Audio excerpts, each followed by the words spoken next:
So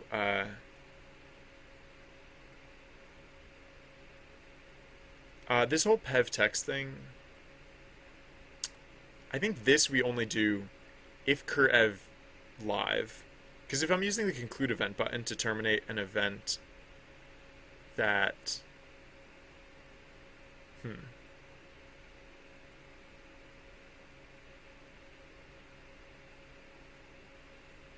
Hmm.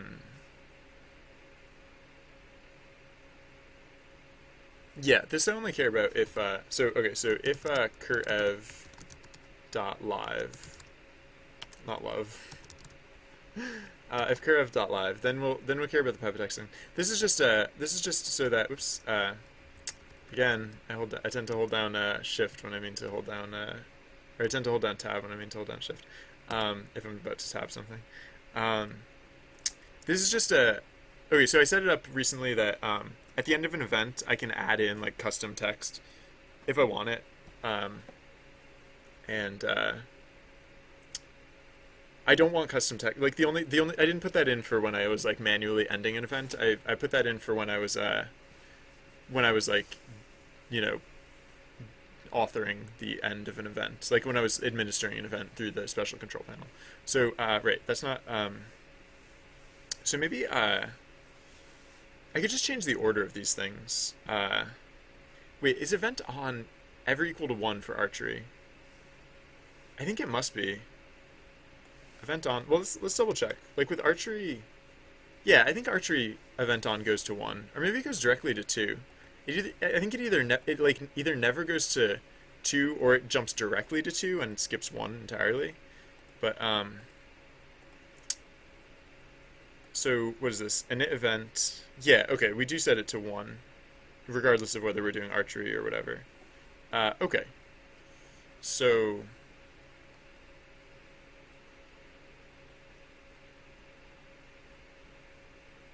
I guess that's fine.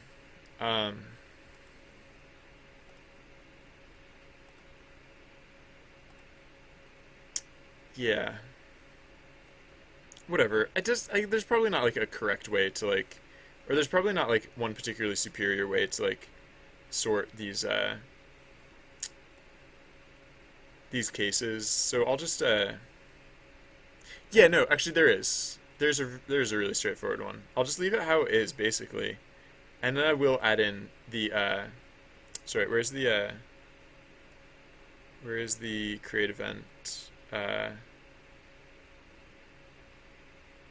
Whoa, I'm way off. It's way up here. Right, so I will just put it, yeah, so I will keep this as elif classic, and then I'll just say elif cur dot supertype equals archery. Then right, there's nothing to do here except to conclude the event. So all we'll do is conclude the event, and that's pretty straightforward. That's pretty easy. That's pretty simple. So that should be fine. I don't know if it'll work exactly, but well, I mean that, like for whatever we want to do, then that's roughly the solution. It might not be the whole solution, but like this is like, I think the correct direction. So activate archery. Oh yeah, yeah. So the other thing, I guess, when we activate archery, we'll want to change this Excelsior button to say something other than Excelsior. But, huh. Conclude event. Interesting. Okay, so it's not updating the graphics thread? I can't tell if it's ending the event or not. Like, I mean, we're setting conclude event equal true, so I assume it would be concluding the event. Well, actually, hold on. Actually, there might be a clue in some of the readout that we get. So, all right, so activate archery, and then, so that should conclude the event. So we got move dictionary printed out. Does move dictionary, when is it that we print move dictionary? Is it, is it at the end of the event? No? Event mid-time is when we print move dictionary? No, that should not be for event mid-time.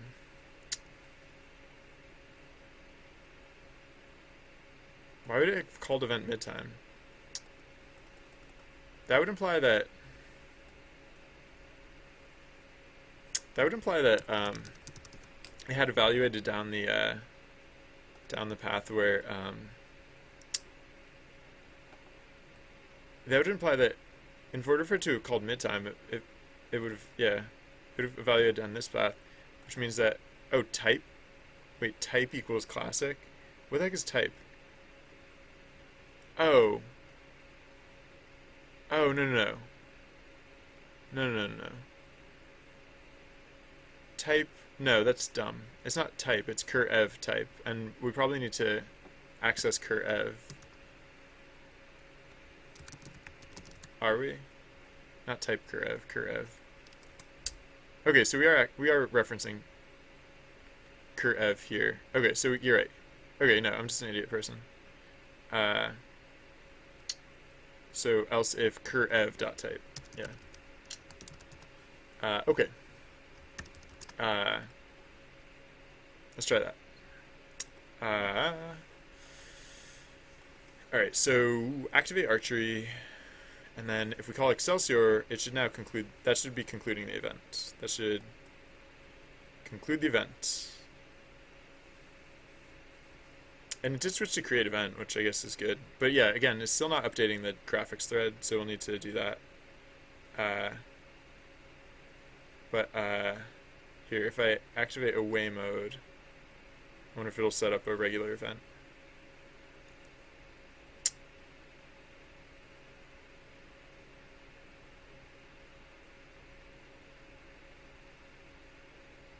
I don't know what's happening right now. I need more information because it's hard to tell like what's happening underneath the hood. That was one of the downsides to separating the graphics thread from the data thread, is that like if no matter what the data thread is doing, the graphics thread will sometimes just continue doing its own thing, and like yeah. So let's go look at the place where we conclude events.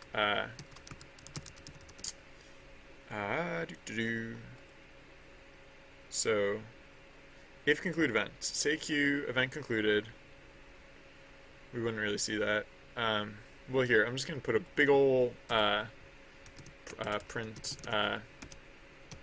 event is so over. Hey, Cold Sierra, how's it going? I see text there. I will read it in just a second. I just want to see if this works first.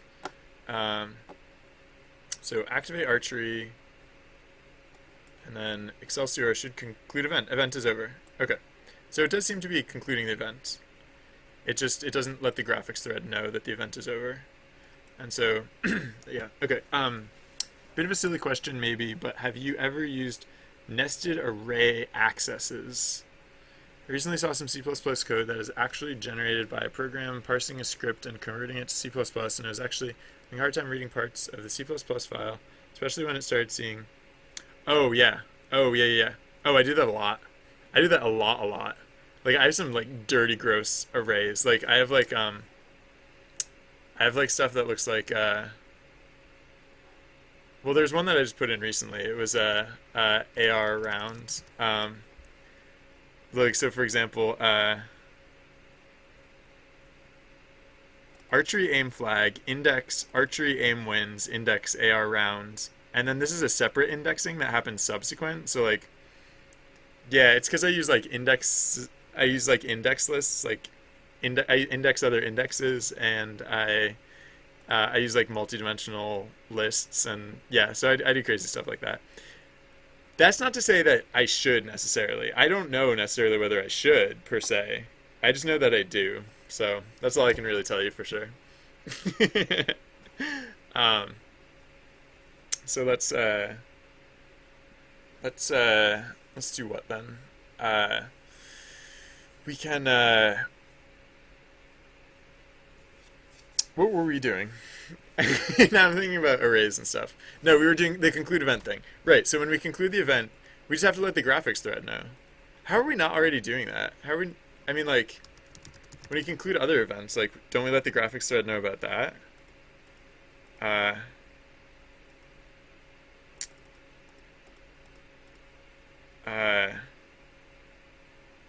graphics messages. Oh, event status 0. Okay, so I guess in an archery event, we're just not handling event status 0 correctly. So we just have to uninitialize the archery during event status 0 messages, I guess. Okay, so let's look at. Okay, yeah, that makes more sense. So, yeah, event status message.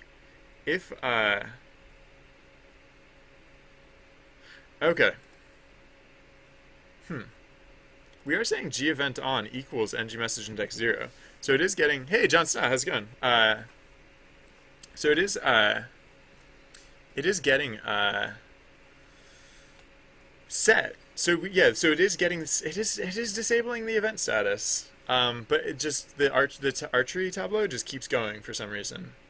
I guess that's just handled entirely separately. So, how do we handle the conclusion of the, where is it that we process the end of the end of the archery event? Because there are some things that we have to do in terms of uninitializing the the environment art and like getting rid of the tableau and stuff like that. So let's go to, it must have something to do with like AR round. AR round equals AR round greater than, yeah, here we go. If AR round is greater than 2, oh, okay, so we have to unset the special mode. We have to, okay, so this is what we do at the end of the, okay. So we'll just do this at the end of, when we do the event status message too. Whoops, not underscore. Event space status. Where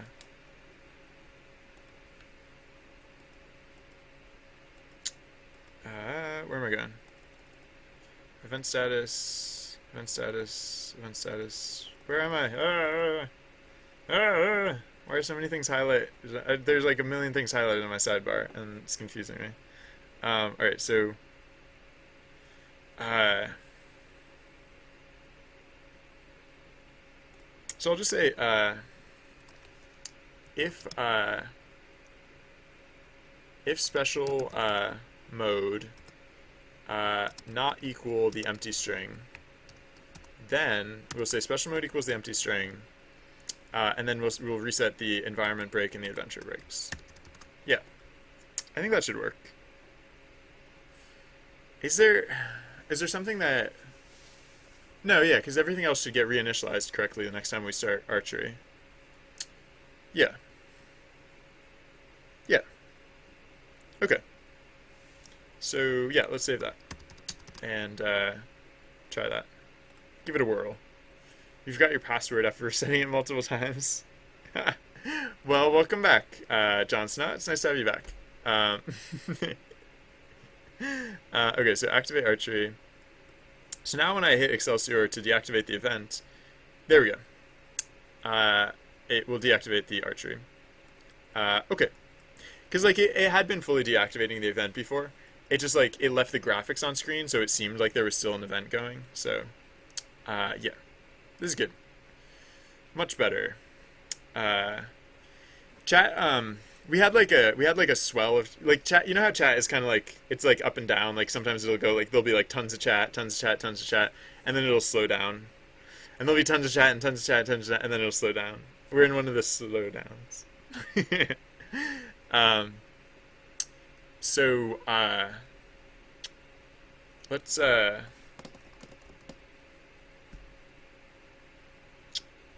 okay, so that was like, was that the bug? There's more to that bug. So the Excelsior button starts events. Oh no, those are both halves. Right. Conclude event has no apparent effect on archery events. And so, okay, so the Excelsior button should now only start an event if there's the, oh yeah, so I haven't tested that part yet. But I mean, I feel like that should work. So it was basically like, yeah, I was hitting Excelsior and it was accidentally activating the event. Whereas it's supposed to say invalid number of action tags and not activate the event. So that seems to be better.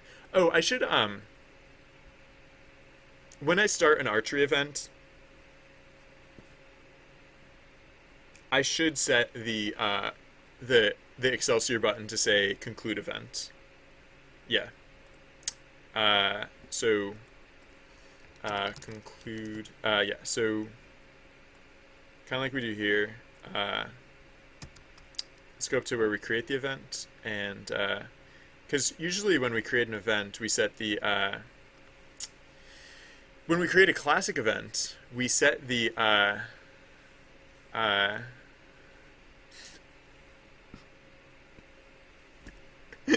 sorry, I just read what you wrote, Trent. It sounds like a really well-informed doctor. Um, okay. Um, yeah, when we initiate a classic event, like classic events have mid time, so we set the button to say event mid time. Oh no, where is it? Call mid time or something. Where's the thing where we do that? We set the button to say call mid time. I swear we do it. I swear we do it. Here, it should be the first reference to mid time. Event. What the heck? What? Oh no, we do it at an event. We don't do it here. We do it at an event. Okay, right. So, let's go down to init event. Yeah, it's not event creation time. Yeah, here we go. Call mid time. So, right. So, elif supertype satch the supertype archery. Then we'll put the configure text to say conclude event. Okay. And then at the end of the event, once the event is concluded, it'll put the text back to not Excelsior to create event, and so on and so forth. Is Lauren still the highest level? I think so. Actually, I have a script now to check levels. So open test high levels, the highest levels. Wait, oh, there it goes. Wait, what? Wait, why does it say 97? Oh, yes. No, right. Okay. I added for test purposes. Okay, wait. So, how do I do this? If right. So I added a bunch of characters who were like test levels. So, right. So what do we do if high list.append. So if high level is greater than 30 and the string version of the level not equal the name, right? Because like there are a bunch of characters whose levels are their names, and I use that for testing purposes. But I don't want them to be added to this list. So yeah, so the list is Lauren is level 56, Capsilon is level 54 or 45, excuse me. Trent, number 3, at level 42, along with Protospasm. Ooh, Protospasm caught up. Protospasm is probably like the person on this list who's been playing for the least amount of time, but is ranked at the highest level. These are probably linked accounts. These accounts probably leveled up. This is probably like Protospasm and Yakumus' linked accounts because, yeah, they technically level up as well. And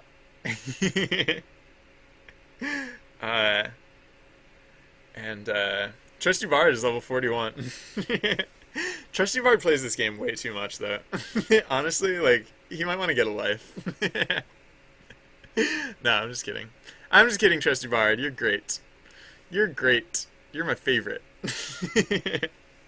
No, I'm talking to a robot. Let me do something more productive, like anything other than talking to a robot.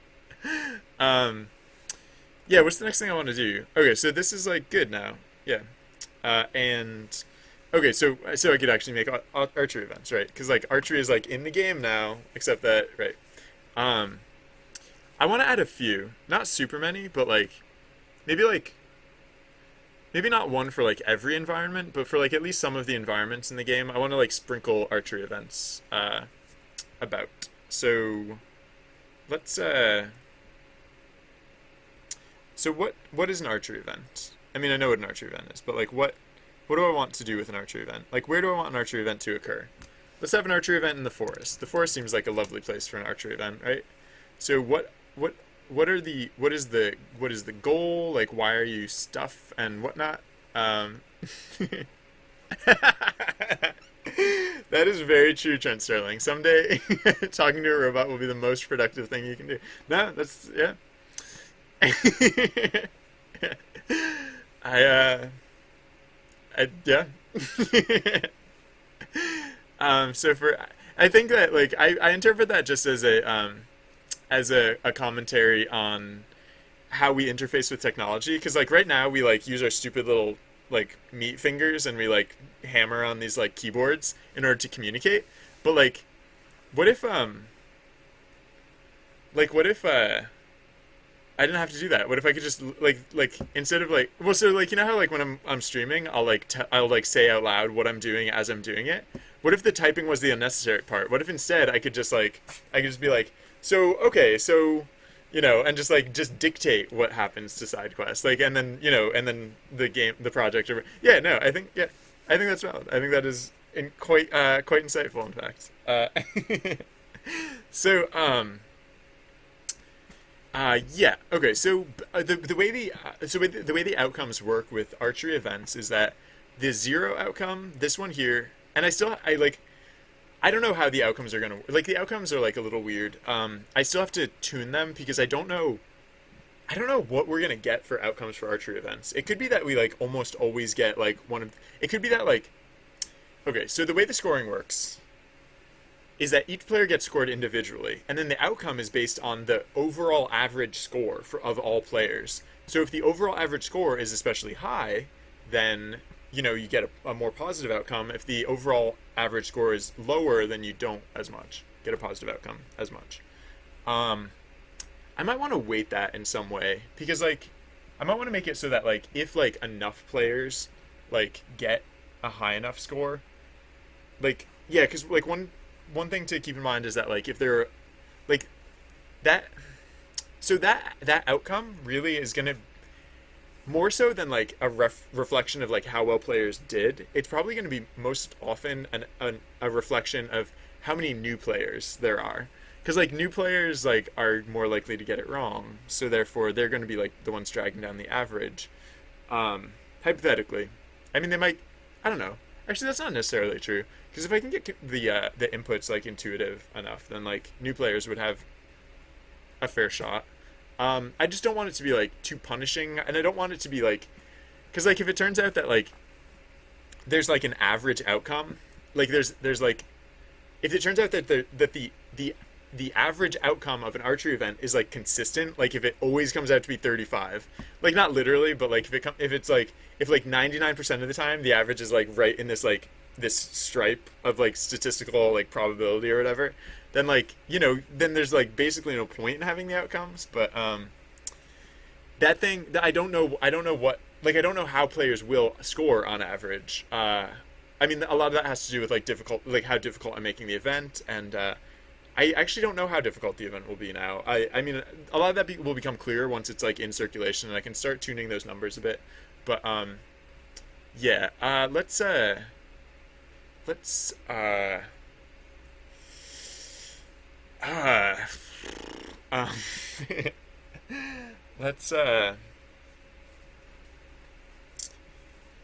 don't know.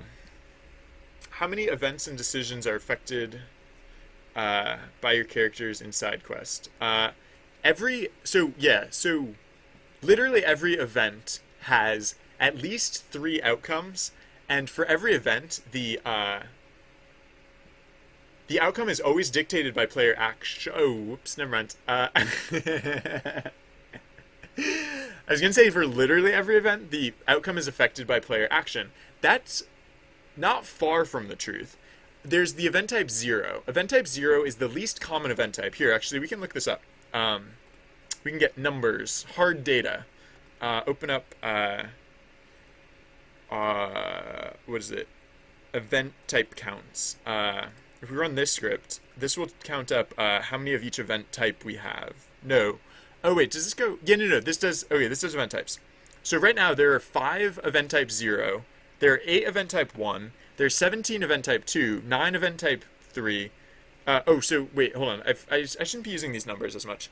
There are 5 random events. There are 8 random X events. There are 17 tilt events. There are 9 tilt X events. There are 15 even events and 10 even X events. The only type so for each of these events, the outcome is directly affected by player input, except for the random events. There's only 5 random events in the game. So for the majority of the events, the outcome is directly affected by by like what players choose or how players participate in the event. There's also random X, in which it's kind of like it's partly random, partly decided by player input. So like in random X, in event type random, it's not called random, it's called luck. In event type luck, it's literally like one of the outcomes is chosen at random. In event type luck X, like the outcomes are weighted in probability at random, but which one is actually chosen is still depends on like what players choose. So I'd say, I guess just offhand, I'd say like basically like 90% of the game is chosen by player outcome. I think there's like room for like RNG in like games. Like I think like too much RNG can make a game feel really like just pointless. Like it's like, what's the point of playing if like everything's decided by the random number generator? But like I think like occasionally it can add like a little bit of interest. I try and use it in interesting ways. Like for example, so there's an event where the queen suspects that there's like one of the like someone in the royal court is might be like betraying the, like it might be might be a traitor or something like that. And so for that event type, actually that's an example of event type luck. And every time you play that event, you actually don't know who it could be. So like the options there are to like who will you investigate, and like you actually really don't know like going in who to investigate, because like it's going to be, it's beyond player control who is actually guilty, right? So that so for that particular case, there's like branching quest lines that, depending on who is under suspicion, like there are different, they're like the story branches and goes in different directions. Yeah, so right. With the other event types, there's a scale to which the players have more or less control over the events. Like in some event types, of course, the players have direct control over the events, and in others, like it's more like that. The events will turn out differently depending on how well players perform, or like whether certain goals were hit, or like various other factors. I'm not even really fully utilizing the branching event system, because like literally for every event there are 3 possible outcomes at least, sometimes more, and any of those outcomes can lead to another quest chain. And so like I don't know. I added in like the quest chains, and I started putting in, I added in the quest chains tech, and I started adding in more quest chains. But then I don't know, at a certain point I only add quests every now and then. So experience level. Okay, yeah. Right. So those are for event types tilt and tilt X. Right. So yeah. So the original experience system in the game was like just a linear number. It was just you gained experience and your number went up. And later we changed it so you could actually like level up, and like there was a point in actually leveling up. Incidentally, it was actually after we made the old like number system like obviated, or like unnecessary. We decided to start using it as influence. Which is actually, so what you're referencing, Trent, the influence system, that applies now to, actually no, it applies to events tilt X, and actually luck X too. Because like I was saying, luck X is not completely random. It's like partly random. Like the probabilities are decided at random, but then the actual item is chosen by player influence. And so in tilt X and luck X, the extent to which players like have, and right, so like I was saying, like tilt and tilt X, like players have more direct control. The way that's calculated is actually based on influence values. It's not strictly linear. There's like a I think like the math works out roughly that a new player is worth like 40-ish influence points, and like a level 10 player is worth like 120 influence points. So in the first 10 levels of the game, you can triple your influence value, and then and then I think like a level 20 player is worth like, I don't know, like 4 or 5 times as much, or so, like so like it scales up from there. That was yeah, part of that system is because I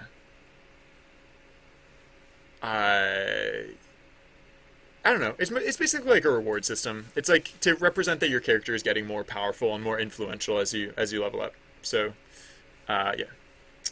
Is there a level cap? And does it take? So yeah. So it does scale a little bit. Like, how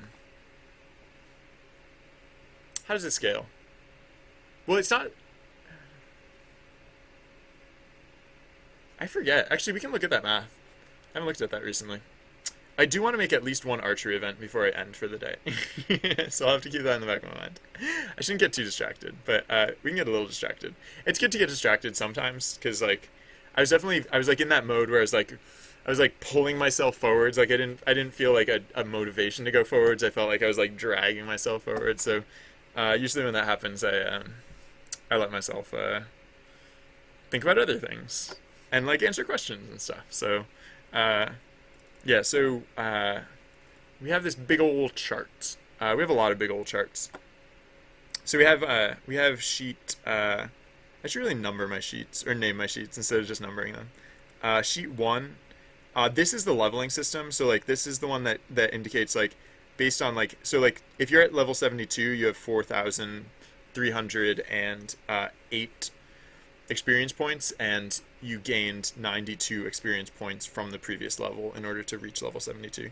That's what that one's about. And then wait, where's oh, it was on the same sheet. It was just on the other side of the same sheet. No. Oh, wait, is this it? No. Wait, what are these calculations? I should really like label my calculations so that um, there's another one of those big lists that just this one has to do with voice data. I could have sworn there was like another table like that for like how influence. There's got to be another table like that for influence. It's not this. No, wait, it is this. Wait, hold on. What are these numbers up here? No, I swear, like... Huh. I don't know where it went. Ah! Alright, well, we can look at the... Where would it be? Effective influence. Where's that we calculate effective influence? Oh, strong script. Effective influence. Okay, so here's the formula. Effective influence equals influence base plus math.pow. That's not actually a link. It's not supposed to be a link. Is there actually a website, math.pow? No. Okay. And then yeah, it's got the pow. It's got the power. So what are the numbers though? So influence. Okay, so influence based and yeah. So whoops. Those are supposed to be on 2 lines, but yeah, there we go. So that is how your effective influence is calculated. If you're ever interested, and in that case, player dictionary index name.exp is just the literal number that we were talking about. So like when you gain 2 experience, your exp value goes up by 2, and so yeah, so on and so forth. So actually, I guess it's a pretty straightforward calculation, huh? It's just your experience raised to the power of 0.7 plus influence base. Yeah, okay. And yeah, so all right, so yeah, so I was writing an archery event. So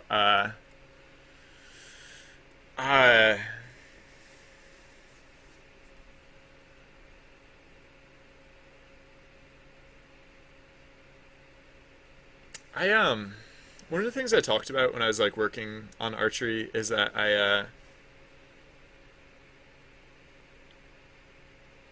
I wasn't sure if I wanted the targets to be quite so literal. And I guess I still don't know how I feel about that. Um I mean, so like as it is, there's something that you're aiming at, right? And there has to be some way to indicate the center of like what you're aiming at. Uh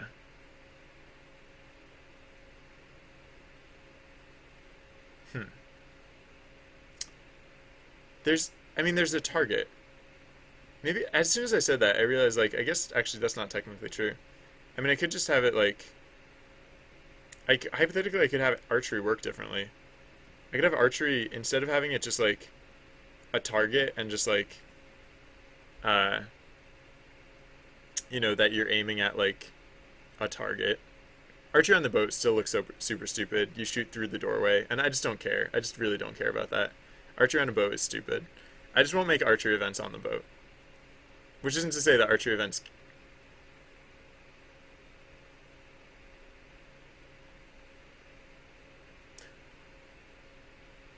Yeah, I just realized something. I made it so that the archery event gets deactivated every time an event mess of yeah. Whoops. Okay, wait, hold on.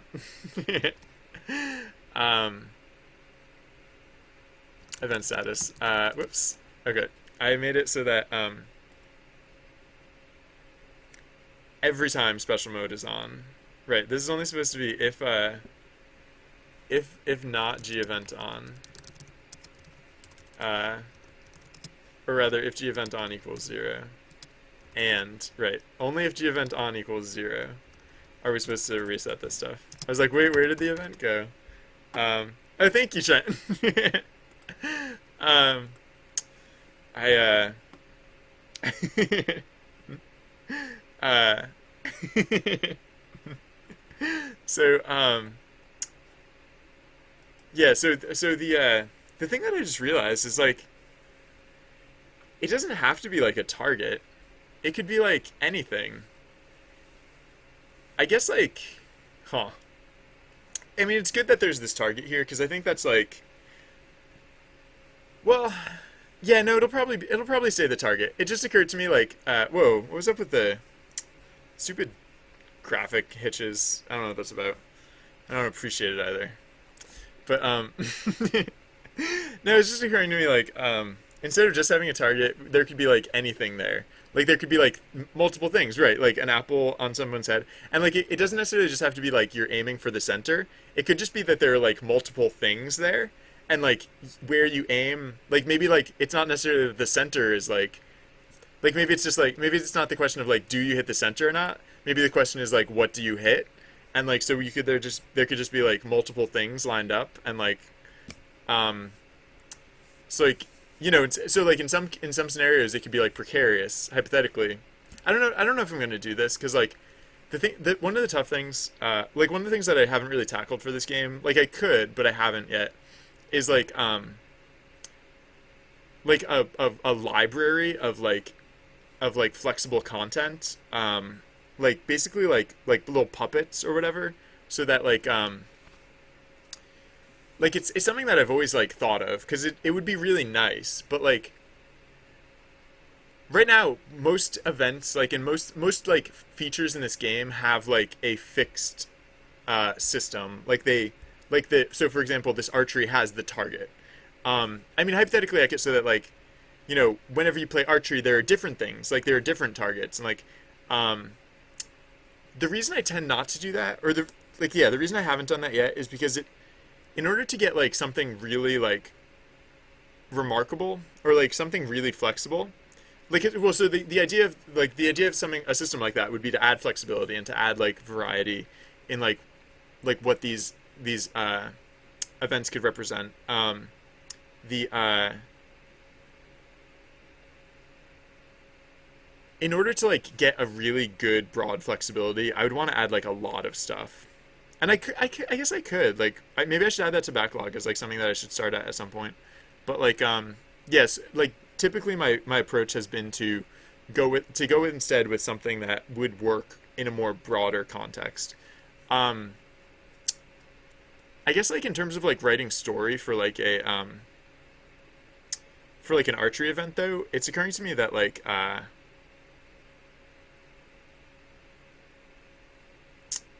in order to write story for an archery event, I kind of do want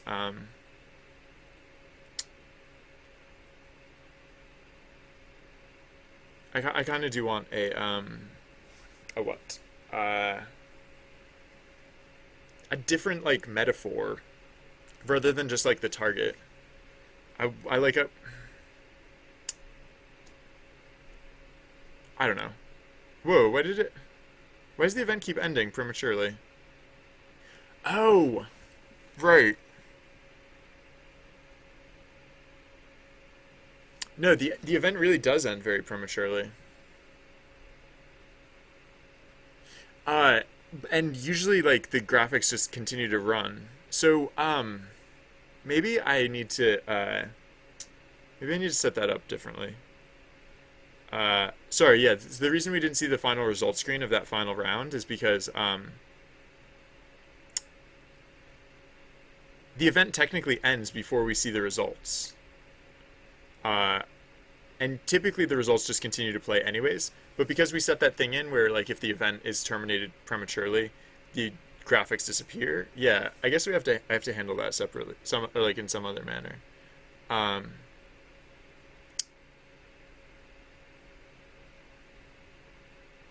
hmm. I could just oh yeah, no, you know what I could do is I could just have it so that hmm. No, I don't know. Um, hmm. Yeah, I'll just send through like a separate flag. Event status. Okay, so yeah, no, the question here will be if the length of ng message blah blah blah.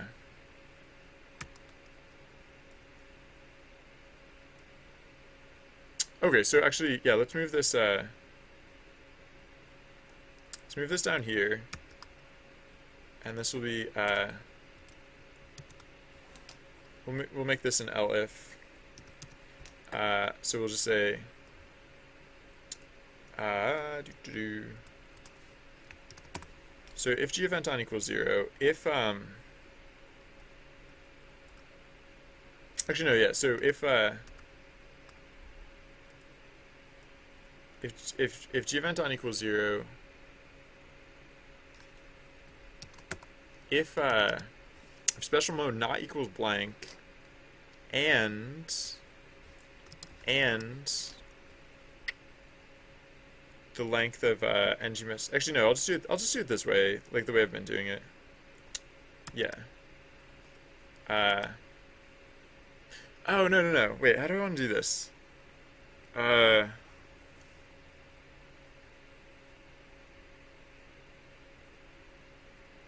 No. Okay. So if the yeah yeah okay. So if yeah yeah okay. So if g event on equals blank and the length of ng message is greater than 4, and ng message index 4 equals true or false, true, I guess, uh, then we'll do the special mode, blah, blah, whatever.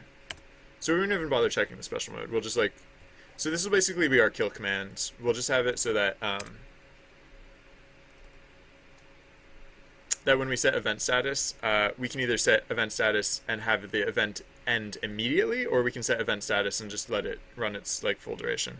So in the case of the manual conclusion, then we will say true. We'll just like whoops capital T true. We'll just early terminate it. But in the case that it reached its natural conclusion, then we won't do that. Okay, so right? I mean, I feel like that should be right. Uh, it's like, where's the other event status message? Yeah, I feel like that should be good. So let's try that. Let's rerun the script. Activate archery. Actually, I should. I'm gonna reduce the tableau archery tableau archery tableau durations so we don't have to wait through the whole thing. So let's put them all down to like 5. Actually, I'll leave this one at 20 just because I want to make sure that one runs to its full duration because that's the whole test. Alright, so activate archery. So it should cycle through pretty quickly through all of these events, but it should still show the third result screen. And then, actually, first I'll test conclude event. Does this still work? Does this still... Okay, so I can still terminate it early. But then if I don't terminate it early, if I let it run through its full duration, then it should show the last result screen. Okay, so yeah, that was actually that was like kind of the thinking behind the target in the first place. Was like if I just go with like this like generic like red and white target, then like I don't know, the target like the red and white target thing can kind of be like a metaphor for like whatever the story conveys, and I might still go with that route. I might still go that way with it, and have it so that like the target is just a metaphor for whatever else is happening. The thing is, though, in this scene, like, you see the target... Like, this is why I was thinking of changing this tableau, is that here you see the target very much, like, in space. Maybe I should just, like, take off the hay or something. Like, because, like, we have that hay sticking out the back of the target, but, like, maybe if that was just, like, not there, for example, then, like, it could still, like, you know, work as an analogy, hypothetically. I don't know. I'm probably not gonna worry about it for now. I'm just gonna it's gonna show like the hay stuff targets, but then like I'm probably gonna write archery events that that imply that's not necessarily what the target really is. Like the target is like, because like I mean like I don't know. I guess the shooting at the hay targets is like fine as like a sport or whatever, but sorry, don't mind me. I just thought I saw something outside my window because I am easily distracted. Okay, so the so okay, so what events do I want to be writing here? I can do this. I can come up with something. So what would you shoot at in the forest? You could shoot at a yeah, it's hard because shooting is pretty violent. I've like never worked on a violent game before, and although there are some fairly violent things that happen in side quest, I didn't write those things. I made a game wherein like it's not impossible to have violence, but I've like added no violence personally to side quest. The only violence comes from events that other people have written. So hypothetically you could use an archery event to like shoot at like something and to like for injury. But because that was like the origin of bows, right? Like that's why people like made bows in the first place, was for like hunting purposes. I don't know, maybe actually, you know, in fact, instead of doing the forest first, I'm gonna do the village first. The village? Actually, no, it will take place in the forest. But yeah, you know what? Maybe I will use the stupid target analogy, or not even like. Maybe I'll just like have the targets as targets for starters, and then I can get creative later. So like so what if like a band of or a rival band of adventurers challenge you to a shoot an archery competition.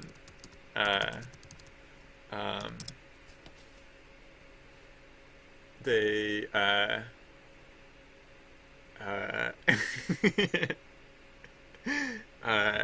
you over hear them mocking your dexterity uh, and uh, uh, and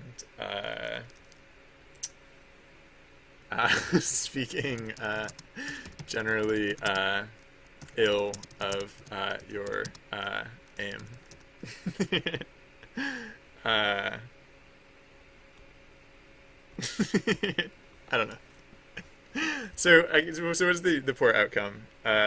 So like the bad, like the worst outcome is that like you totally whiff and whoops, that sucks. Um, uh, so unfortunately, uh, unfortunately, it looks like they were all right. That's okay. Uh, that's okay. You're good at other things. I don't know. So what's the moderate outcome? Um, so like okay, I guess like you compete uh, or the competition is fierce. Uh,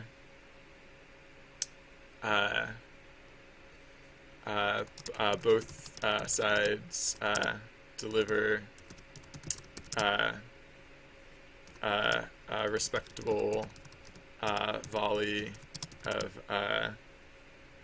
of uh, of arrows, I guess. And then so the best outcome is that like you blow away the or the bard is not dead. You what? The bard's not. Is it? Did the script crash? No, it's good. It's all good. Did it crash? If it did crash, it would have crashed. Oh wow, no, it must have crashed because we're not seeing any of the chat input. Whoops. Negative number cannot define a fractional power, or cannot be raised to a fractional power. Where am I doing that? Oh. Hmm. Where's it? Where's there a negative number? Oh, okay, wait. Yeah, okay. Hey, what's Thank you. Thank you for hosting. Welcome, guys. Yeah, I would. Protospasm was just pointing out that the script is dead, and I apparently. Okay, so yeah, I just realized. So we're working on other things, but yeah. So apparently, I have a crash here where if volume like fades out. Right. So the crash has to do with so the the the crash has to do with raising a negative number to a fractional power. I was intending to raise it to a fractional power. I didn't intend to raise a negative number though. So for V key and volume dictionary keys, okay. I guess like what we have to do here is okay. This is fairly simple, fairly straightforward. We can just say so it's not talking about PEV update cooldown or volume drop off. These are both like positive numbers. What it's talking about raising like to a fractional power is the volume dictionary V key. So I guess I'll just yeah, you know what? I'm just gonna move this condition up. We'll remove the because right. So one of the things that we do possibly is to remove the volume index, like the V key, from the volume dictionary. And so we'll do it in either of two cases. So if the volume dictionary V key is less than or equal to volume minimum, or if volume index V key is less than 0. So if this is a negative number, we'll just remove it and not worry about it. Yeah. Okay. So the way that happens is that the way it got negative, it doesn't usually get negative. The way it got negative is that Oh yeah, so I can stop the script, and it's actually the script has been disconnected from IRC for like a while now. So oh no, IRC does still think Trusty Bard's in chat. Oh, that's weird, huh? Even when the script crashes and is disconnected from IRC, Trusty Bard stays in the chat room, which is weird. So I will give the script a minute to cool down. I don't know what you're talking about, Colt Zero. Um, but yeah, no. The reason that this value can get negative is that so volume data is based on player input, and it's like this. It's this aggregation of like what multiple players are saying, and it tracks over time. However, when a player leaves the game, their voice data is subtracted from the simulation. So what happened was we must have had like a relatively low voice volume value. Those are actual words. I wasn't just saying random V words. We must have had a relatively low one, such that when the player left the simulation, it actually deducted it down to like a sub-zero number. So now in the case that happens, we just won't even attempt to process it. We'll just basically just ignore it. Okay. So yeah, so I'll bring the script back up in just a moment. Heck, maybe I'll bring the new and improved version of the script up instead, and we can actually do like a real archery event or something. That could be fun. Um,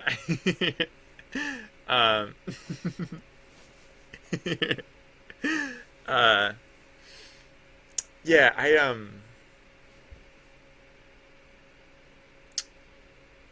I still don't know the appropriate reaction to a raid, because like there's like literally like on my chat thing it says Watson is now hosting you, and then the exact next line is a raid. So I want to say thank you. I don't know. Maybe that's not the correct reaction to a raid. Okay. So what happens if you blow away the competition? Okay, no. So you shoot. So with your final shot, you split your rival's arrow right down the middle.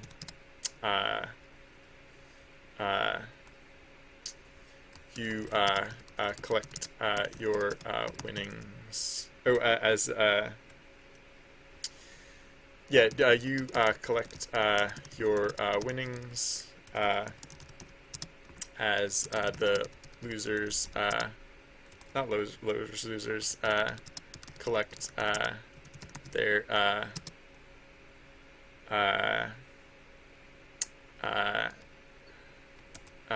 broken pride. Ha. Eat it. Oh no! Oh no! I'd used too many characters. That's 142 characters, or 141 characters. That's one too many characters. You split your rival's arrow down the middle.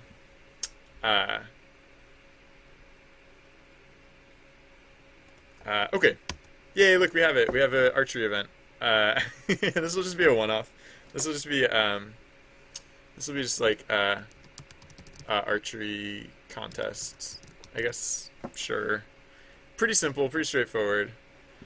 Oh, now that I think about it, I think there are probably environments that need wait, what? Oh, right. It broke because there's no event type index 7. Right, so type count index because right now there's one event of type 7, so I need to extend that list. Oh wait, what? Where are you? Event type count types index 0. Wait, what?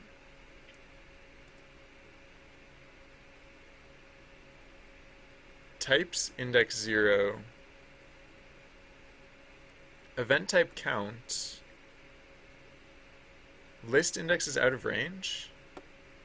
Oh, 6. It's not 7, it's 6. Right. This is supposed to be event type 6. There are 6 other event types, but they index from 0. So archery is event type 6, not event type 7. Okay. And now this should work. Okay, right. Yeah, look, there's one event type archery. Okay. Yeah, no, so the other thing is for one-off events, right, we already have 4 one-off events in the forest. So if anything, it should happen in the cave, which I guess is fine. A little weird. Kind of a weird place for an archery competition, but whatever. Cave it is. It's one of those good old-fashioned cave archery competitions. I don't know. um,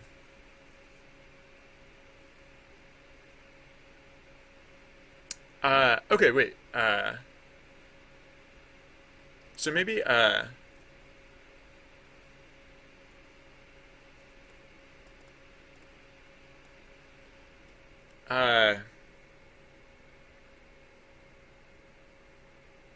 so actually, maybe, what are, I might, like, instead of just, like, a general band of adventures, because, like, when it was in the forest, it was, like, I don't know, maybe you just run into a band of adventures, but if it's gonna take place in a cave, maybe it's, like, something, like, what are, drow elves? I don't know, or, maybe just, like, no, what, I was just trying to think of, like, something, like, sinister. Like, if you're gonna have a rival band of, like, marksmen, like, I mean, for marksmen, I was thinking, like, elves. I don't know. They seem like they know their way around a bow. And then, like, it's, like, living in a cave, like, evil, like, maybe, is, like, are drows, like, a D&D thing? Because, like, uh, uh, I don't necessarily want to, like, crib, like, if it's, like, I thought it was, like, drow elves, like, mythology. I thought it might have just been, like, a general mythological thing. Like, dark elf, I guess. Dark elves, I guess. That's fine. So a band of, sure, of dark elves, challenge you to an archery competition. You overhear them mocking your dexterity and speaking generally ill of your game. Sure. Unfortunately, looks okay. All right, so that's better, which is good because I also needed more one-off events for the cave. Uh, Although I also need more non-starters, or I need more starting events for the snow. So it could take place in the snow. Oh yeah, Forest definitely didn't need it. Forest had way too many already. Oh, the ship only has 3. Oh, but like I said, we're not doing archery on the ship because archery on the ship looks stupid. Okay, so if I was gonna make another archery event, I could do it for snow, because that needs one. Like it needs more one-offs and it needs more starting events. It just needs a lot. Snow just needs a lot, especially because like if I ever do an interior space, sorry.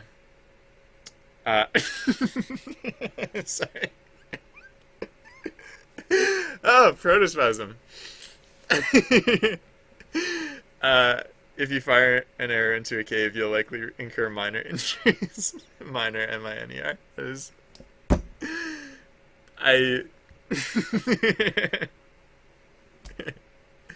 I can't handle that. All right, yeah. The snow, the snow needs more one-off events. The snow just always needs help because, yeah. No, if I ever make an interior space, all of like the events that currently take place in the snow will like leave and like go happen in that space instead. So, yeah, uh, I should write an archery event for the, for the snowy forest. Okay, so it'll be event type 6. 0 doesn't make a difference, actually. 0 doesn't matter. Whoa. I just remembered something. I actually need to be setting this. I need to be ignoring it, specifically, when when I'm loading in these events, because, uh, AI lower, right, so, like, yeah, in the case where I'm setting these events to be multi equals true or whatever. Oh, Actually, no, I guess this is fine. Is it? No, no, no, no. Max actions. Where's max actions? Uh, do we not do max actions when we're loading this stuff? When do we handle max actions? Uh, huh. Oh, here we go. Yeah, max actions. So wait, so yeah, so if event name dot multi max actions blah blah blah. Okay, so if event, so when we do this, hmm, uh, I'm just gonna do this up front. There's no reason to wait so long to do this. Right? Oh no, it's because we're waiting until we after we populate the actions list. Uh, yeah. So yeah, no, whatever. I'm just gonna say max actions. So events name index max actions, right? Because for archery, the max actions always equals 2. Max actions equals 2. Oh, so actually with the archery event, I shouldn't be saying multi because like there are 3 action tags, but the max actions is 2. So I should actually be saying I should actually be saying something different instead. Okay, so hmm. All right, so let's right. So you can aim left and right and steady your bow. So pick uh, up to 2. I guess.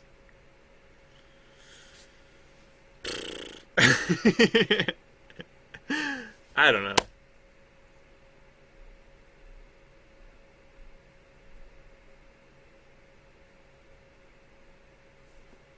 I don't know.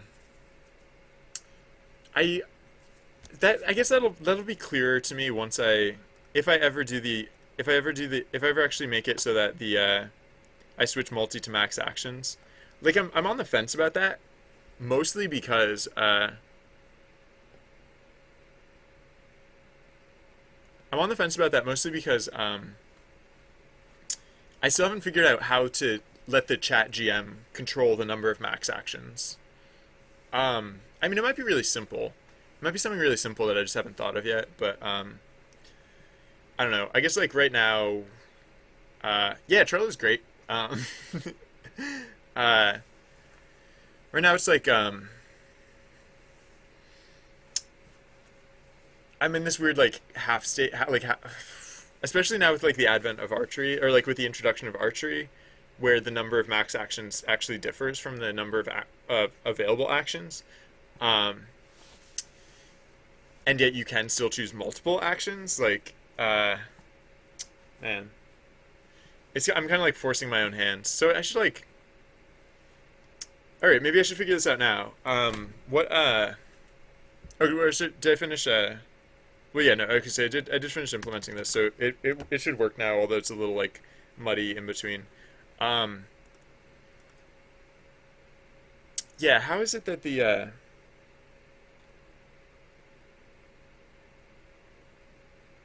I mean, I could just put in like any sort of like suffix command. I could just put in a suffix command, like like A2, like A1, A2, A3, or something like that. Like, it could be like, hmm. I tend to prefer ways that like the GM doesn't have to use like weird like suffix commands. Like suffix commands don't look like text. They look like, or they don't look like communication. They don't look like language. They look like weird symbols, which I tend to try and avoid. Because I want like the to the extent that I can, I want the text, the language, the like the language content of side quests to like feel and look like language, like so it actually it's like I want it to be more like a story and less like a weird like string of commands. Um, so am I on an exercise ball? Oh, I I bounce around a little bit because I'm actually just standing. I'm at a standing desk, and I've actually never tried an exercise ball before. That's like the one thing that I haven't before. I did the kneeling chair. I've done standing desk, and then I actually have like I won't bust it out now, but I have like a stair climber at my desk that sometimes I use while working. But um, so for this command, I might just use a suffix command. I don't like using them, but I use it for dice rolling. I use it for calling the event type. I don't know. I guess like it wouldn't come up super much. Like it only come up in the case that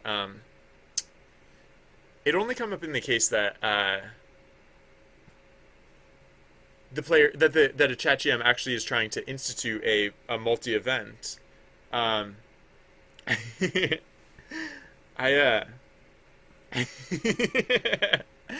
yeah, my feet tend to feel it sometimes.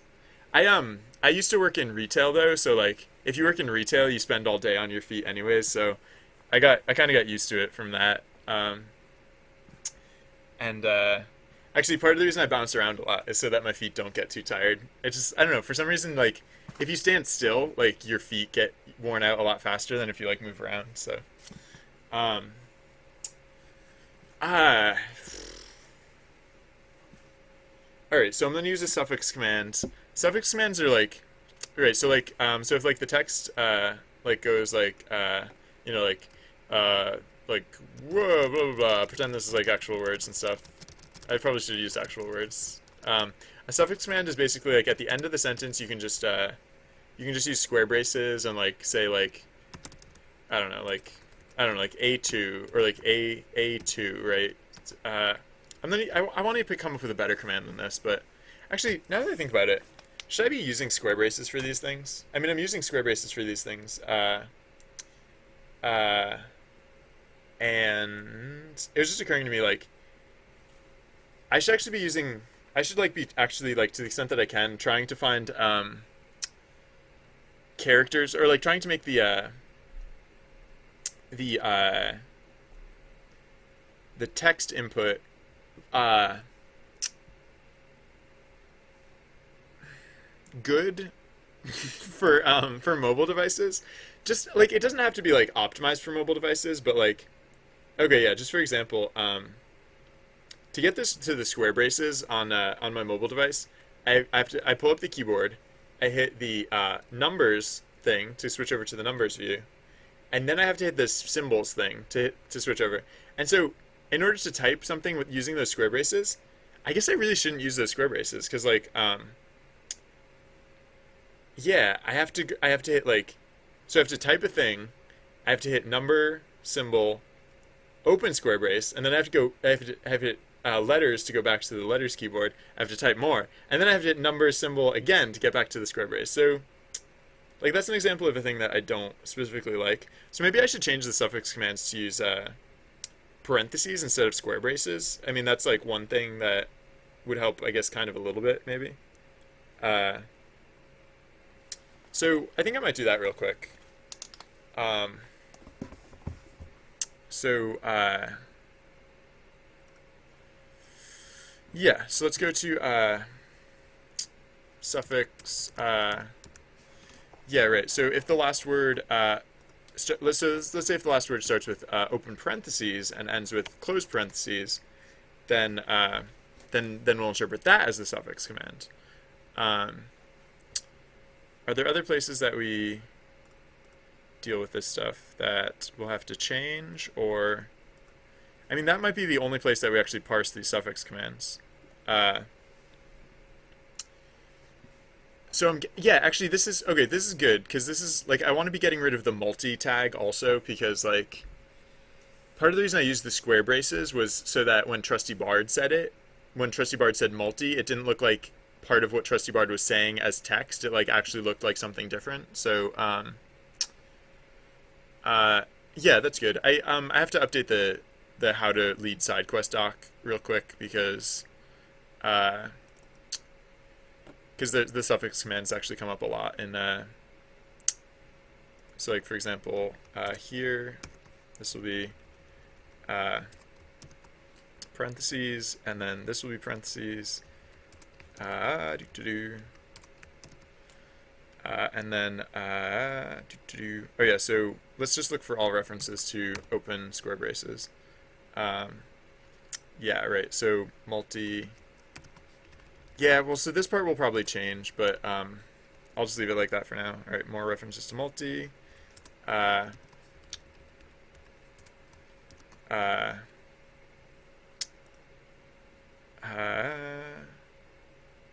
oh wow, there are a lot of these. Wait, can I just do like find replace? Is that like an option? Yeah, there we go. Find square brace, replace with parenthesis, replace all.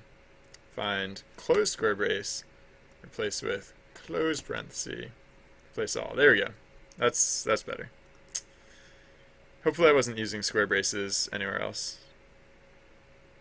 Wait, oh, whoops, exclamation, not exclamation. Wow, did I forget how to spell exclamation point that day?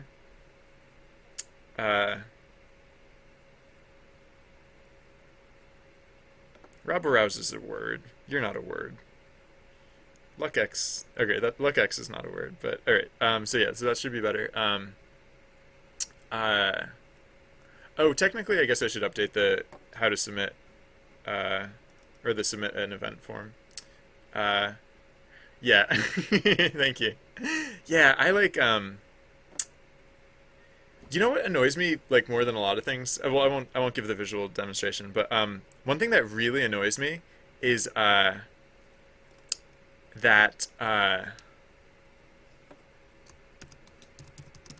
the pound symbol is hidden away on mobile devices. Isn't that crazy? Like, think about what that means. Like today, like we talk about. I'll occasionally rant about this on the stream, so some of you have heard this rant before. But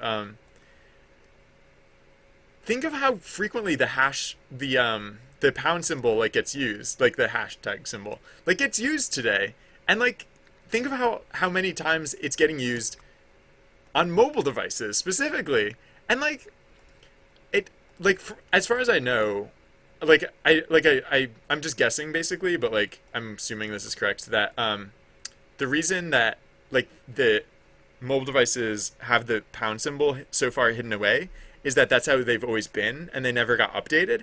But like, come on, update that, because like the reason I use the pound symbol is that it should be highly accessible. It should be a supremely accessible symbol because of how frequently people use it. Like on some like mobile, like in some mobile apps, like I'm guessing the pound symbol probably gets used more than like the period or like the comma, right? It's like I don't know. Call me old fashioned or like the opposite of that, but it just seems like we should promote the pound symbol considering everything it's done for, or I don't know, just like okay, it's like the pound symbol is like the opposite of the backwards comma. Like the backwards comma on a keyboard is like there's a key for a backwards comma, or excuse me, not a backwards comma, a backwards apostrophe. On a keyboard, there's a key for a backwards apostrophe. I've never in my life needed to use a backwards apostrophe, and yet there's a key for it. There's not even like a shift modifier key or anything. There's just literally a key on my keyboard. If I press it, it makes a backwards comma. I've never used that key. No, that's not true. Sometimes I bind that key to a thing in like games that I play because like it's right near the QWERTY, like so you can hit it with your pinky, not that hard, or like with your ring finger, like it's not that hard to hit with your ring finger or pinky. So sometimes I bind it to a command in games that I play, but I've never used that button to indicate a backwards apostrophe. And like I was just saying, it's an accessible button. It's like it's one that's like it has good placement. It's easy to hit. Like that could be used for something way more important than a backwards comma, backwards apostrophe, whatever. Okay. So what is it that I want to do with the suffix commands? I guess like well, so yeah, I want to change. I guess I want to change it now so that Trusty Bard doesn't say multi anymore. I guess. Um, Yeah, so let's change that, I guess. So multi, wait, what is this?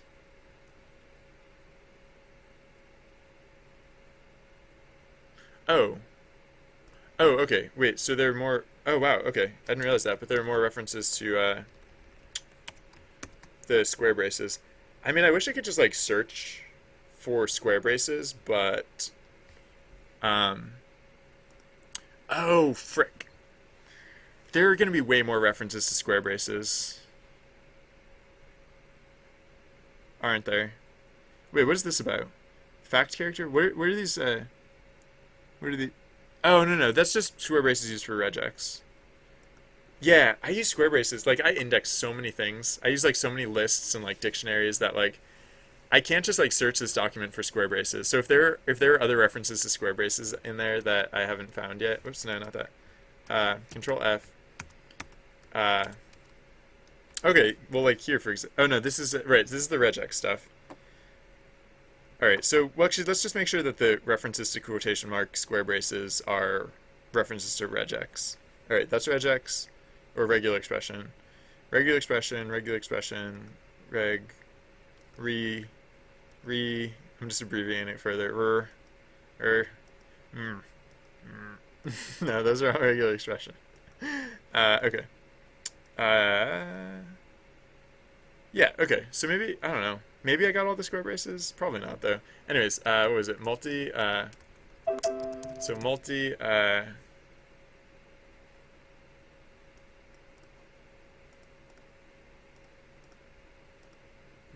multi.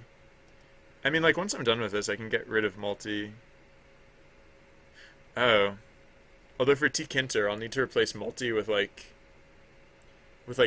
radio buttons for like how many like I'll need radio buttons for like one, two, three. Hmm. Uh okay. Yeah, but for the most part I can like get rid of multi, I guess. For the most part. Alright, so yeah. Alright, so alright, those I won't worry about that stuff for now. Right now, I'll just finish converting the commands. So trusty bard won't say multi anymore. Oh, okay. So here's another place. Oh no, here's this. This is it. Right. So we don't care about multi. We don't care about curve multi. What we care about is so we'll say if curve dot max actions uh, uh, equals 2, then we'll say intrastring plus equals uh, uh,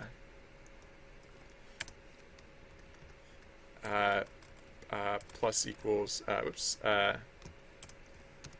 pick up to 2. Is that satisfactory? I mean, well, so the other thing I could do is I could make like a complex grid of like choose your own action.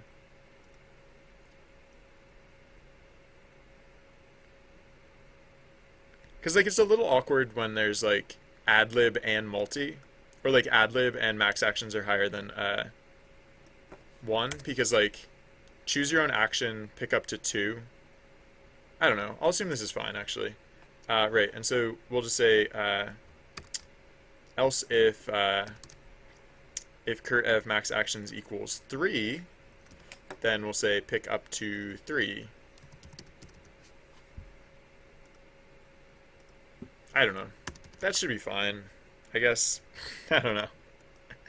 Uh, so multi. Uh, all right, so that should be fine. Do I want to like pull the full conversion now? I mean, like like that was the stumbling. Or no. I still haven't really like straddled the stumbling block, right? Because like the way I have it now, it's like no, yeah, no. I haven't really jumped that hurdle yet. So I mean, I'm definitely now doing this thing though. I'm definitely now in the process of switch multi to max actions.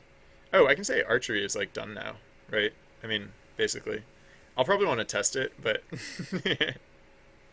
it's basically done now, right? So, uh, uh,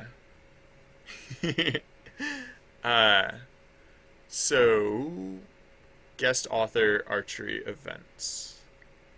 Oh yeah. Oh, that was just like a silly little thing that I stepped over. There's like I just like in the archery event output text, there's no reference to guest authors yet. But oh, there's also like the form, the submit an event form. Uh that doesn't have the okay, so I don't really have to worry about that yet. But like I will want to do that eventually. Uh Author archery events, I still want to do this too, because one archery event is not enough. There should be at least several. There should be one in the snow. There should be one in the there should be one in the snow. There should be one in the ugh. There should be one in the snow. There should be one in the river.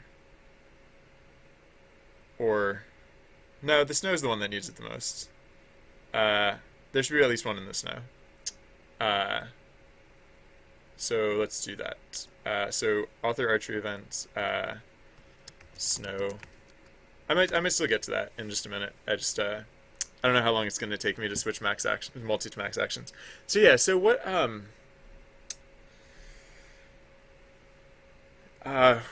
want the suffix command to be simple, at least. So like, so maybe it will just be like A2, A3.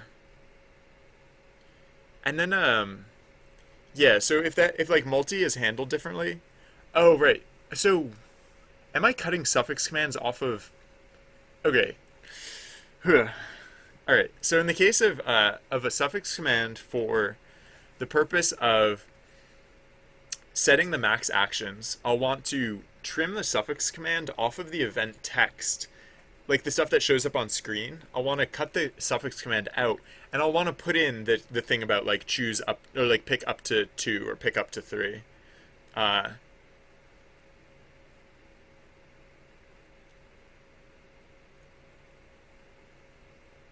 Because that's how stuff. Yeah, because previously, like multi, like the symbol or like the suffix command multi was the indicator, but like now that we're like separating those into two separate things, then yeah. Okay, so yeah, let's add in those suffix commands, I guess. So let's yeah, where's the suffix command thing? It's we were just looking at it before. Suffix. Nope. Stop searching over there. Suffix command.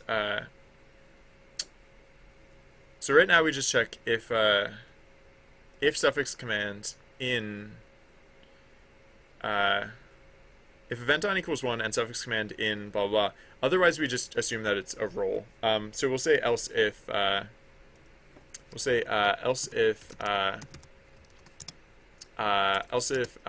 suffix command hey, that is the new follower sound.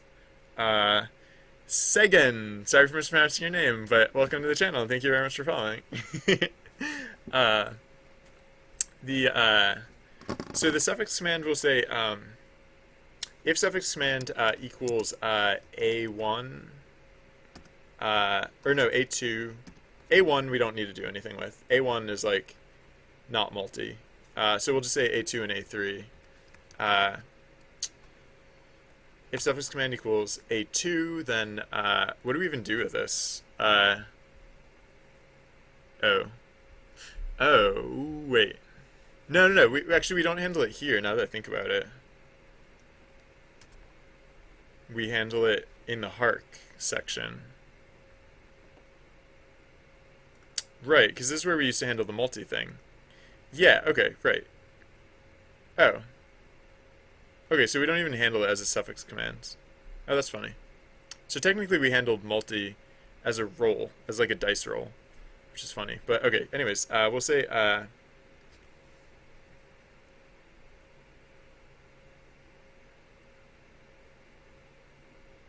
Oh, whoa. Wait a second. What do we do with adlib here? We're not handling adlib here. Like, because we weren't handling adlib correctly in the other place either, but I don't have to worry about that because we're switching from multi to okay. No, you know what? I should just commit to it. I should just completely switch from multi to I should just do the full sweep. So every reference to multi is going away. Multi okay, so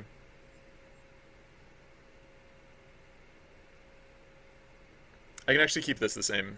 I mean, it won't be called pev multi. Excuse me. It'll be called pev max actions.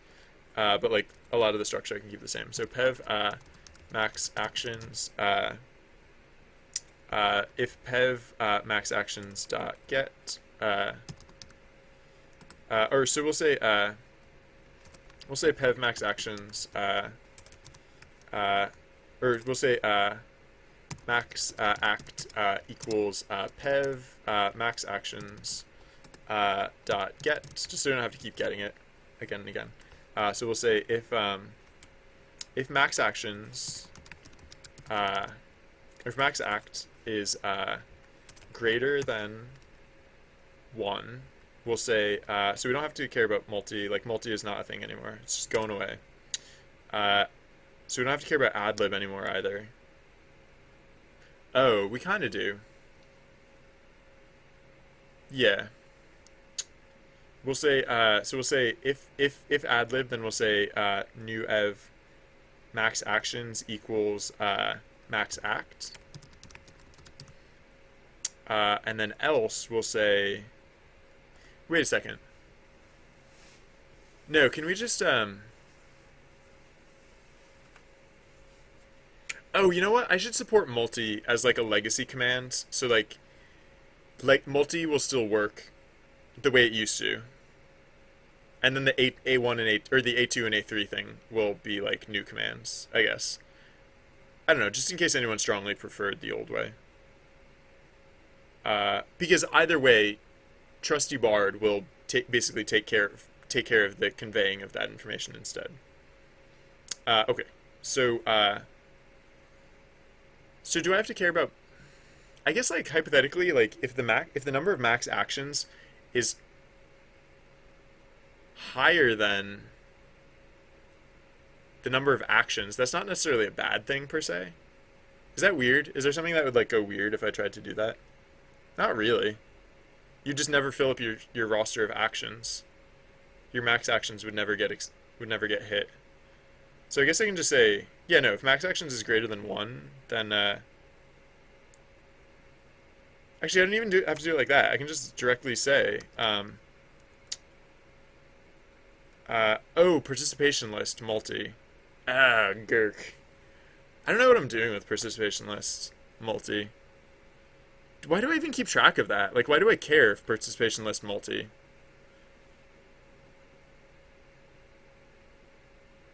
For voice data? No, I don't know. I might just cut, like, I might just not keep track of participation multi. Oh, speaking of which, I keep saying, like, when I update the format for participation data, I'm just going to nuke all the participation data that we have. We don't even have that much participation data, so I'm just going to get rid of it. So that way we don't have to worry about supporting the old data format. Right, okay, so no, what we're going to say here, yeah, we can just forget all of this stuff. We can just say new ev max actions equals pev max actions dot get. Yeah. Sure. And then we can just get rid of this whole conditional here. Yeah. I already said adlib by this time. Yeah, apparently. Sure. Okay, wait, no. So I'm not looking for adlib though. I'm looking for multi. All right. So pev max actions is the new max actions. So pev multi check. Yeah, it's not a check anymore. It's like a yeah. How am I gonna do this? Oh, whoa! I don't have the script running. I'm an idiot person. I've not had the script running for so long. That was literally like almost an hour ago. I am quite an idiot person. Sorry. um, yeah, because it just occurred to me. I was gonna look at the secret panel and see how it looks now. Um, yeah, right now multi is just a checkbox, but it's gonna become radio buttons. Ooh. Uh, so I need to either add in like a new column or how am I gonna do this? Uh, yeah, I'll just add in a new column, I guess. I'm not thinking of like a easier way to go about this. So pev multi check. No, so pev. Right, it's not gonna be a check. It's gonna be it's gonna be more like this. I'm just gonna copy some of these. Replace this because it's gonna be like pev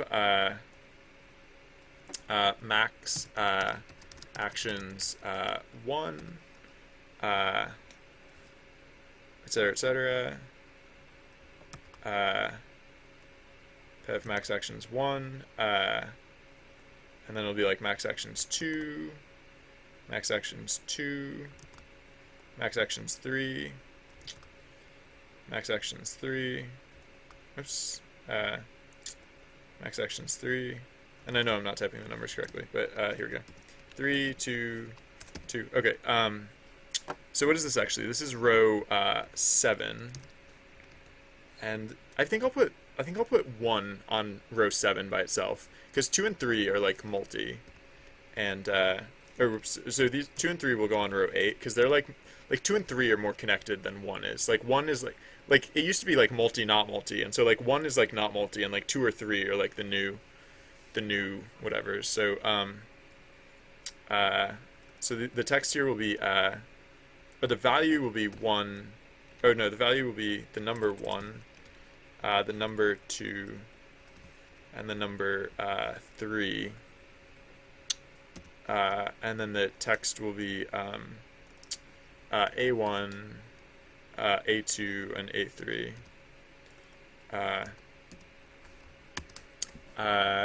Yeah, and then right. So this will be column. Doesn't matter. Column span will be 2. Column 0 and column 1. Yeah. Okay. Oh right. So then all these columns or all these rows go down 1. So like these, this will go to 9. This will go to 10. This will go to 11. Wait, how do I have 3 things on row 12? Or no, I don't. I only have 2 things on row 12. I have 1 thing on row 13. Although I can probably get rid of the activate archery button. Because that was just for testing purposes. That was just to make it a little faster for testing purposes. All right, so yeah,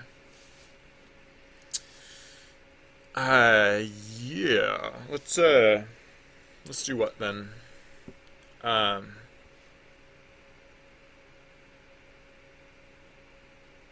Yeah, let's continue on with. Oh wait, no, I still haven't hooked up. Right. No, so variable pev max actions. Right.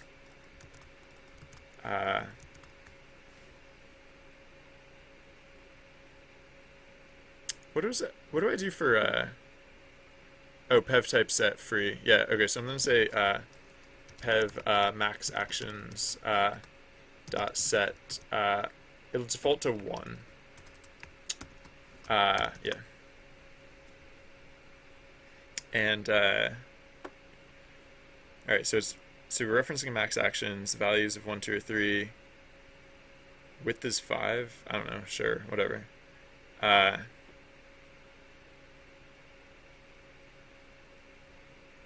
Okay, so yeah, that could be good. So we just have to, and actually, yeah, I already set it up so that we're using pev max actions up here. Okay, good then. Yeah, excellent. Right, so let's look for more references to multi. Because no more references to multi. None of reference to multi ever.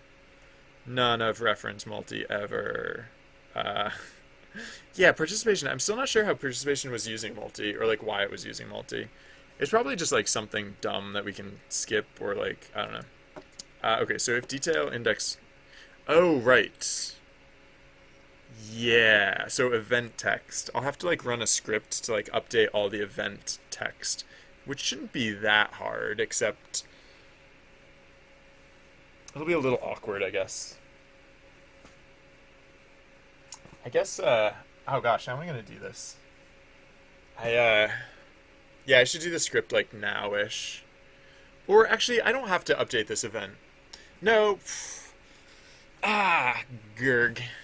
Yeah, no, this is fine. Yeah, I'll just make a script. It'll be pretty simple. It'll just be like, ugh.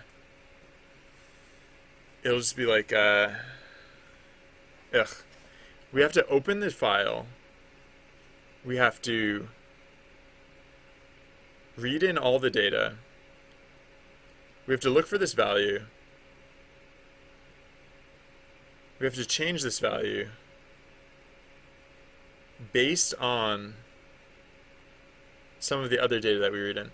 So it's not that hard. It's just a little awkward. So, all right, that's fine. File open or file new,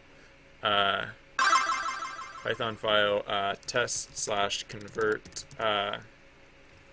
event multi or convert event event to max action.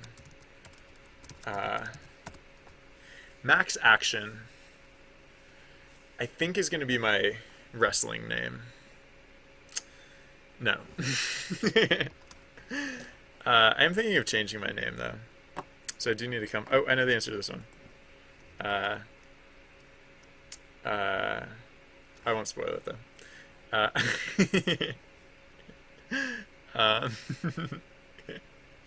So,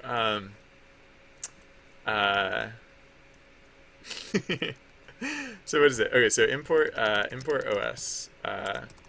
So event. Oh, cripes. Oh no, the event. Yeah, the event crawling is a little awkward, but I can just borrow the event crawling from like how we do it in Reels. Right. So what is it that we do? Raw lists. What is raw list? Raw list equals OS lister events. Right. So raw list equals, oh, in this case it'll be dot dot slash events. While the length of raw list is greater than 0. Yeah. I should just like take this entire like loading chunk. Cause like we can like ignore a lot of it, but this is gonna also save us a lot of, I mean, we'd have to rewrite a lot of this stuff. Yeah. Okay. So what is it that we want to do here?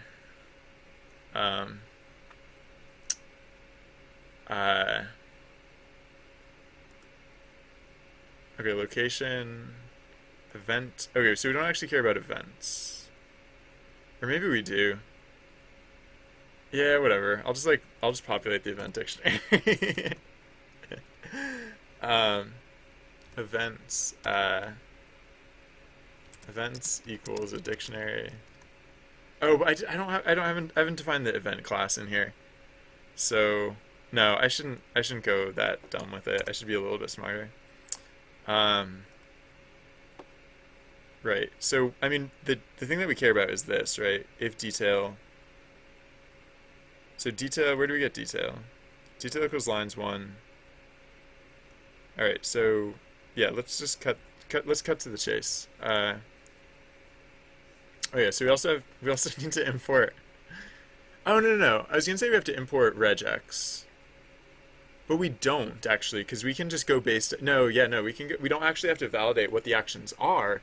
We only have to check how many actions there are, and how many valid actions there are, and we can figure that out entirely based on the number of outcomes, because the number of outcomes always corresponds to the number of real actions. So cool. Okay. So detail. So we get. So we do have to get this. If if detail in one in PG list, no, we don't care about any of this stuff. Outcome list, we don't care about any of this stuff.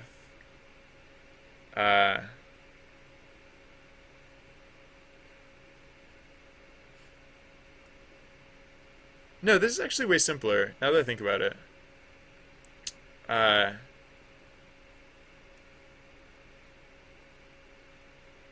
oh, whoops! I accidentally got rid of the part where we're actually reading the data. Uh, what is the data? Open p data. Where is it that we actually read p data? So lines equals blah blah. All right. So with open, yeah. All right. So we don't have to do any of that stuff. Actually, we can skip a lot of this stuff. We can skip basically all of this stuff. Now that I think about it, yeah, it was like, all right, yeah, this was all like just random junk in the middle. No, all we have to say is so if detail equals 1. Oh yes. Oh, so for one thing, we'll say lines equals because we don't want to keep the file open for this whole time. So we'll just say lines equals an empty list, and then with that data open, we'll do that, and then we'll say if oh whoops, I deleted the thing about detail. Whatever. Detail equals lines index 1 dot split on the space character. I think that's how we get lines. Or detail. Detail equals lines index 1 dot split on the space character. Yeah. Okay. So if detail, right, so this is the case where we need to affect this data. So if detail, so we'll say actions or acts equals x equals what? X equals the length of lines minus 5? Minus 5? Let me see. Hold on.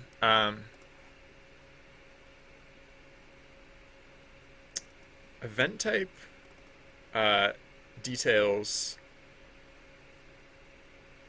quest data fakes neutral. Yeah, I think 5. I think there are 5 lines above the actual event types. Yeah, so 1, 2, 3, 4, 5. Right, so this would be 7 minus 5, so that would, yeah. So 7 minus 5, there are 2 valid actions here. So yeah, so it'll be that length minus, that's not important. It'll be that length minus 5. So yeah, so the length of the line is minus 5. Okay. So then what we have to do is, I guess we can just reconstitute our, we can just,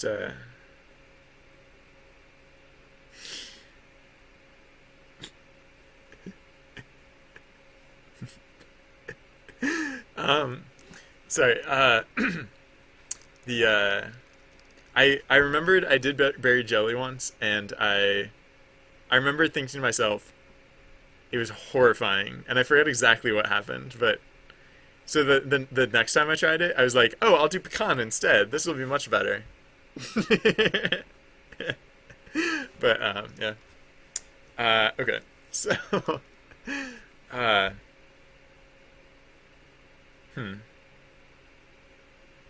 our side quest still doesn't run quite at 30 frames per second, which is fine. I mean, like sorry, this is like neither here nor there. I just noticed that like it's running like up to 30 frames per second.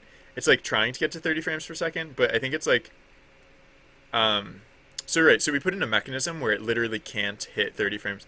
Technically it only can't exceed 30 frames per second, but due to like variability in the system, it actually can't even reach 30 frames per second, not realistically. Like hypothetically it could, but only if like magic happened. So it's definitely banging against that limit. I was just thinking, like, is there a way that I could make it, that I could improve that? I don't think so. I think running at 29 frames per second is like actually the desired number. It means, because like, okay, so the thing is like Twitch runs at 30 frames per second, or at least I'm broadcasting at 30 but it's about the experience. Even if no one can. Sometimes, isn't that just how life is? Sometimes the things we learn from the most are the ones where nobody wins. No. The so Twitch. I'm like broadcasting on Twitch at 30 frames per second, and so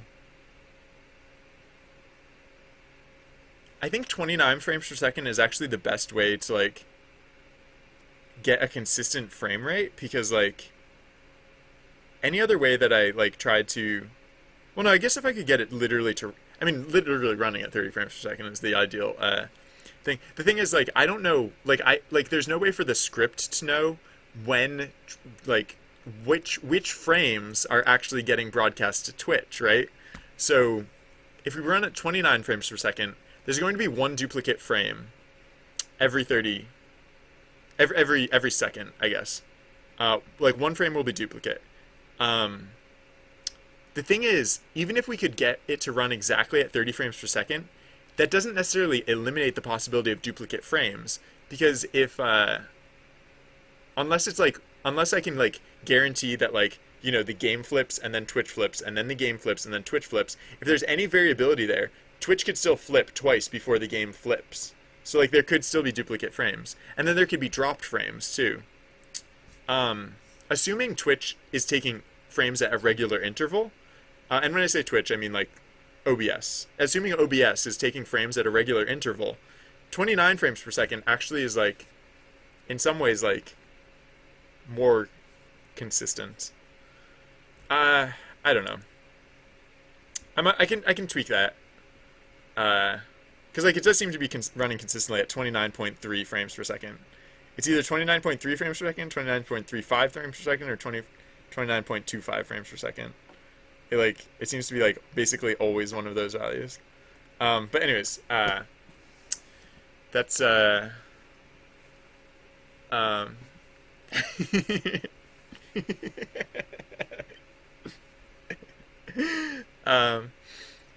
right. So anyways, back to this. So let's say we'll say the right string is equals lines index 1, lines index 1 plus new line character plus acts as a string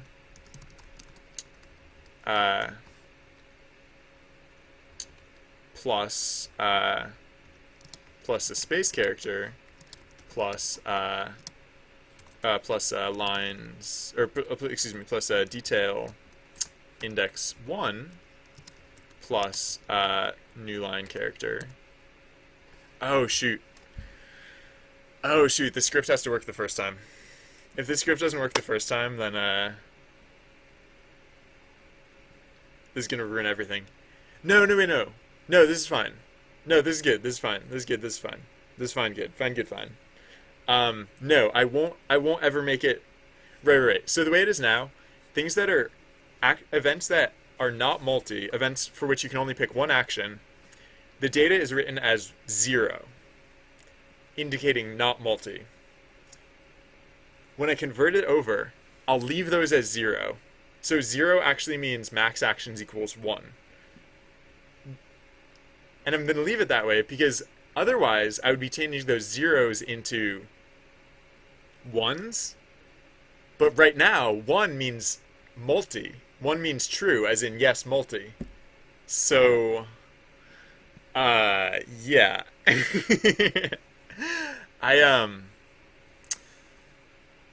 Yeah, I'm going to need to,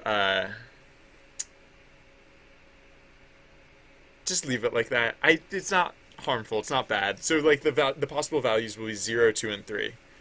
Because otherwise, if the script breaks like halfway through processing this data, then it would come out with, I don't know. It'd be gross and weird. No, I don't want it that way. So, sorry. So then we'll say so for I in range starting at index 2 and going to the length of lines, we'll say right string plus equal, actually, oh yeah, no, we'll say right string plus equals, so we get rid of this new line character here, and we'll say right string plus equals, because I don't want to have an extra new line character at the end, so we'll add the new line character before we add each of these new strings, and the strings we're adding are lines index I, right, because these are the two, these are lines, oh whoops, this is supposed to be lines, not lines 1, this is supposed to be lines 0, so these are lines 0 and 1, and then so once we update those, then the only other things that we need to update are the rest of or we need to write back in the rest of the lines. So then we append those on as such, and then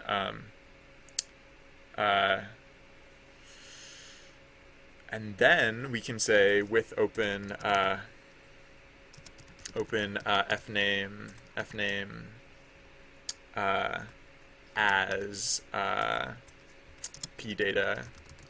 Pdata, we can say pdata, or open, so sorry, open for writing, as pdata, we can say pdata equals, or pdata.write, write string.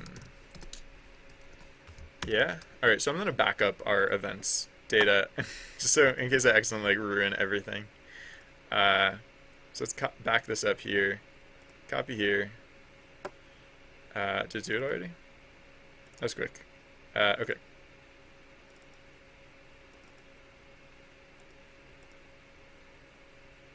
Wait a second. Events. Oh. Oh, interesting. Huh. Wait a second. Delete this. Copy events. Here. Alright, that's better, I guess. Oh, no, I know what happened. I know what happened. Never mind. Okay, that's fine. So, so, oh, that's funny. That event happened, like, way before we were finished transitioning, right? Like, look at where we are in the transition. Oh, I guess it's kind of an illusion. Because, like, the cave takes a long while to transition. So, like, if we'd been transitioning through another environment, then, like, it would have seemed like we were in the river, or, like, we would have noticed that we were in the river earlier. Because the cave is, like, such a weird transition, then, like, yeah. Alright. Oh, wow, it's 7:20. I've been streaming for, like, almost 9 hours, which I guess is not so crazy, but I was actually planning on stopping early today, so whoops. Alright, so I backed up my data. So let's try running this and see what happens. Oh, so I should probably, I'll probably, like, print write string, just to see how this goes. Oh, this is, we only actually have to be doing this stuff if detail equals 1. If detail index 0 equals 1. So, hey, okay. Oh, yeah. Oh, right. So it's .. events, etc., etc. Yeah, I forgot about that. Okay. I don't know if I ruined anything yet. We'll see. Re is not defined. Oh, yeah. Oh, wait, no, we're not supposed to be doing re. Oh, yeah, we are. Or no, do we care about location? We don't care about location, do we? No, we don't care about location. Okay. That line just kind of snuck through.